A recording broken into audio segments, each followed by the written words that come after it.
Hey folks, OnePieceTCG here, and in today's video we are covering a deck profile of OP09 Purple Luffy.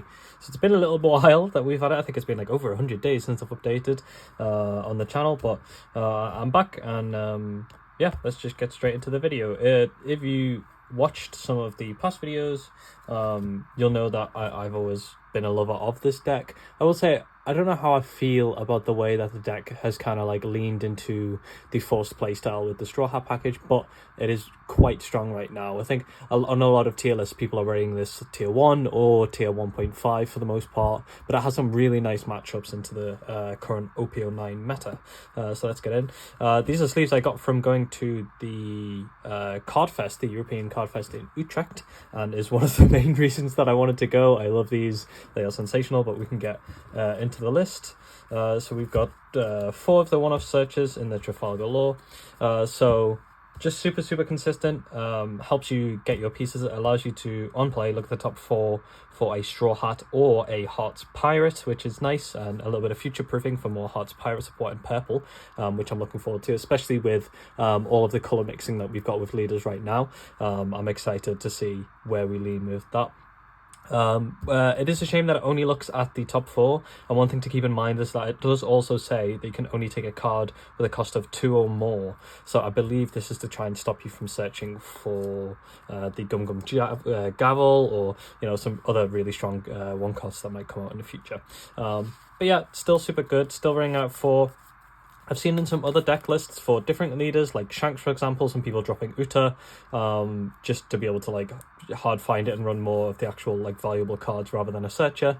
And I understand that, but I think you do need it in this, especially because you've got cards like the 7-cost Luffy that says you need to be able to on play a different card, and having a way to consistently find the cards that you want to play is really important. Next, we jump up in cost immediately and go straight to 4 costs. We've got 4 Zoro Juro, 2 Bon Clay, 2 Onami, and 2 Law. So 4 Zorojiro is a no-brainer here.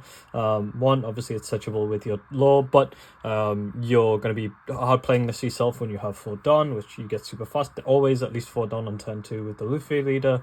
But you can also play this off your 7-cost Luffy, and it's just another searcher. So on play, look at the top 5 for a purple Straw Hat card. And you can add it to your hand. Now, this isn't cost dependent like the lore is, so you can add the event here, and it doesn't specify character, it just says type card. So you can add the event, which is super nice and definitely does come up. The downside of this is that it doesn't have any counter, so it's a really nice stat line with 4/6, but has no counter. So you usually play this and replace it with something with counters, so that you can, in the late games, be able to filter out your hand a little bit. And then we'll go to Onami. So it's a blocker with a 4/2 stat line, which is kind of weak, but it has 1k counter with the on-play effect of if you have 8 or more Don on the field, trash 1 card from your hand and you draw 2. So it's like a reverse Queen. You trash first, then you draw 2, which is a little bit worse, but hand advantage is always nice. And it also has blocker.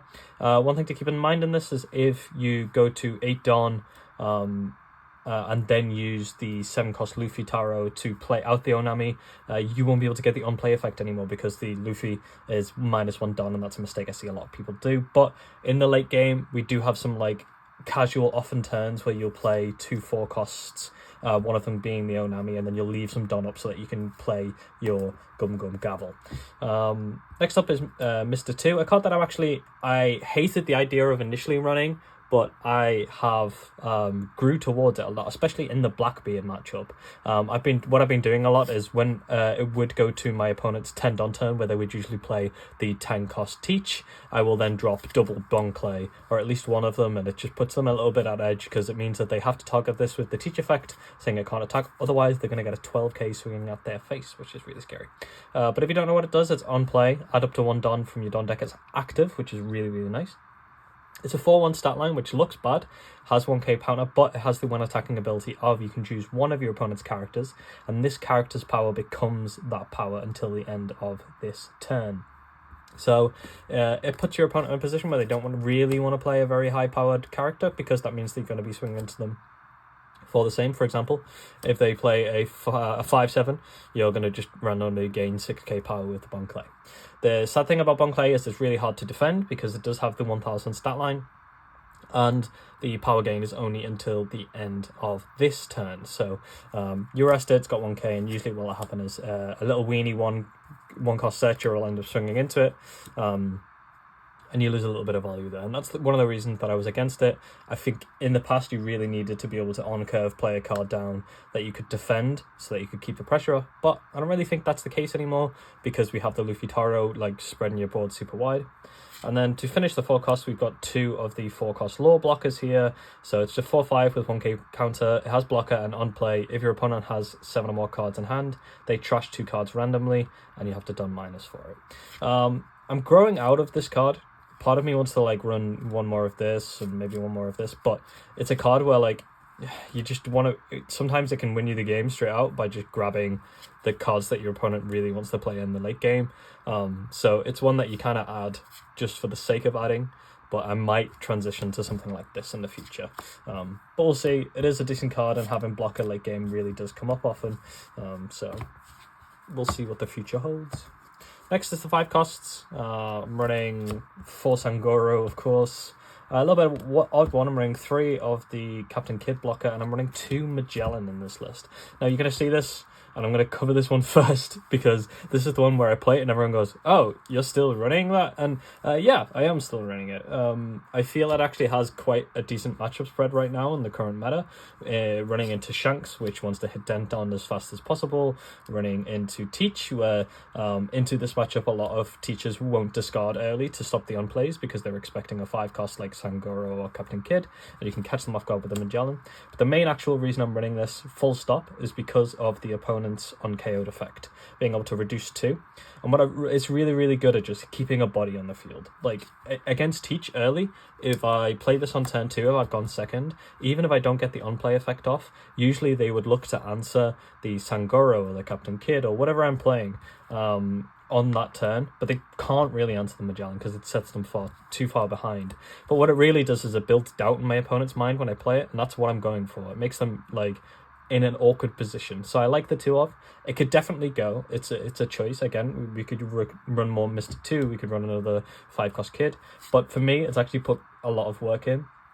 Now, the fact that has no counter does come up, of course, but with the ability like of the Gum Gum Gavel, you're able to discard the Magellan if it's just sat in your hand doing nothing anyway. So there's definitely still like a lot more value now with the non-counter cards than they used to be in the past. So I think 2 sits really well. I wouldn't run more because it's not that critical in most of your matchups, but it does come up and I really enjoy it. So yeah, you'll again, if you're new to the deck, maybe run with the Kid and another 2 Mr. 2 or some more counter, or another Onami, for example. But for me, I really like it. Sangoro is 4 of. This card is really, really insane. This is how you win the Black Mint matchup, really. Like, it's just really, really good value because it just has a wing attacking ability. If you have 8 or more Dawn cards, draw a card. Really simplistic, but the 1 card value can really slow your opponent down and just put them on the back foot. You being able to go on 7 Dawn, Luffy Taro into Sangoro is the combo you'll see all of the time. And then I've got the Captain Kidd. If you play this out on curve and then go into the Luffy Taro, it just sets you up nicely to then be able to go into a 9 drop the turn after. Because usually what you would do is if you have 7 done, you would done minus from the Luffy Taro, go to 6. Next turn you go to 8, and you would have to lead effect if you wanted to use a 9 cost, which we run 5 of in this list. But with the Kid, you don't have to do that. And also in the late game, it's another blocker. It's kind of a card where it says like deal with it, or I'm just going to get a little bit of value. And once it goes down, it usually does become quite a big target for your opponent to clear. And it's nice to have additional targets outside of the Sangoro here, which is just a card that often is hyper fixated on. Now, this is obviously a card I've talked about a lot. Luffy Taro and the Sanjiro, or the 7 costs that I'm running here. Luffy Taro is really, really good. On play, you can don -1 and play up to 1 purple Straw Hat character with a cost of 5 or less from your hand. So I've just showed you all of the ones that I'm currently running. And with a lot of the searching that we've got as well, we were able to get a lot of those out early. Playing less on curve is at a tremendous amount of pressure because it has 8k power, and it's really the way that we're able to battle Dofi. Getting this out on curve going first is critical, because you going this into the 5-cost Sangoro, or even the Soro Juro, is really important that we can get the big bodies out to combat our opponent's board. And then we've also got Sanji here. So Sanji is a 7-cost with 7k power and 1k counter. On play, you can return 1 or more Don cards from your field to deck. This is for the new purple-black Luffy, which likes you to put 2 back, but we would always just put 1 back to get the effect. It gains Rush, which is nice, and then rest up to one of your opponent's 6-cost or less characters. So you can use this to rest a blocker and try and go for game for stuff, but a lot of time, if we don't have the Luffy Taro, we'll play the Sanji out to get value, rest your opponent's card, and then you're able to swing into it, which is super nice.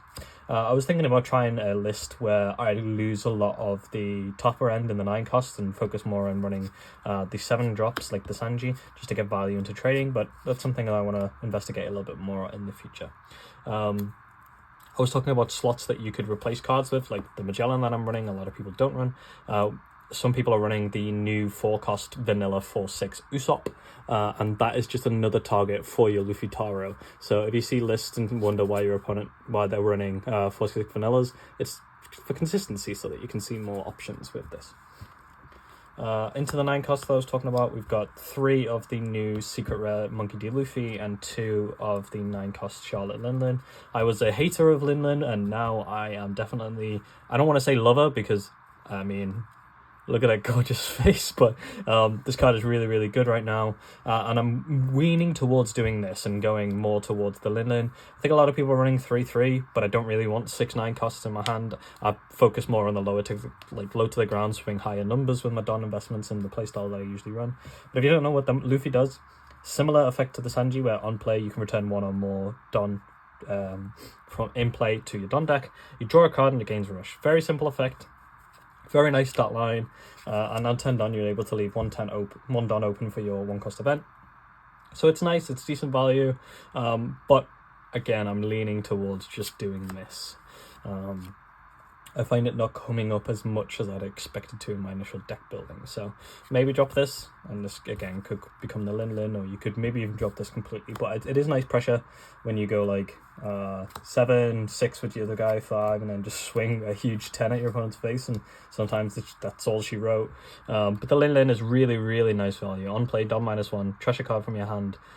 You heal from the top of your deck, which is just really nice because you're running a leader that self-damages, and then you can choose one of your opponent's cost 6 or less characters and put at the top or bottom of their life card. You don't have to do that, but in some matchups it's really, really nice.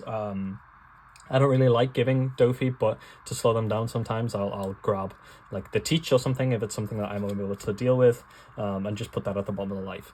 And it can really put them on the back foot there just by losing 1 card, give you more time to be able to have these big bodies dealing with their cards. Next up, 2Ks, we've got the Usuhachi, which is just really nice. On play, if you have 8 or more Don, rest one of your opponent's 5-cost or less characters. We've got Kamazo, which is one from the past, so it's a 4/5 stat line, which is just a really nice stat line. If you're struggling with cards in hand, if you've just got random 2Ks or loads of bricks that you can't play out, playing the Kamazo is nice. Or if you need a 4-cost when you're going first, use lead effect, sometimes I'll play out the Kamazo. It does have a your turn once per turn effect of when a Don card's returned, you can KO one of your opponent's 2-cost or less characters, and that's really nice to be able to deal with your opponent's weenies super early. So that does come up again, but also, and the main reason for this is Teach, right? If I'm playing against Dofi, if I get the chance in the late game, I will play this out, and then I'll play something out that'll Don minus as well, like the Magellan, like a lot of the other cards that we've got.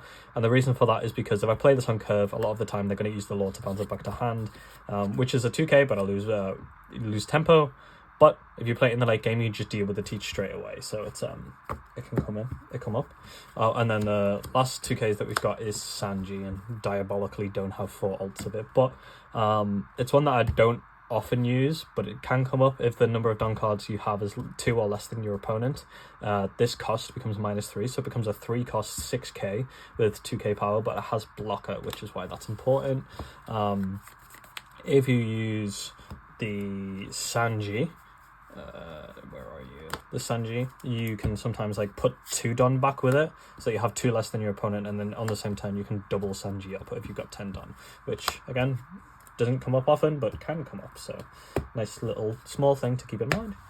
And then the last card in the deck is Gum Giant Gavel. Problem card of the set really, and it's I think one of the main reasons that Luffy is actually viable right now. If you don't know what it does, it's got counter Don -2, which is a lot, and you also have to trash a card from your hand.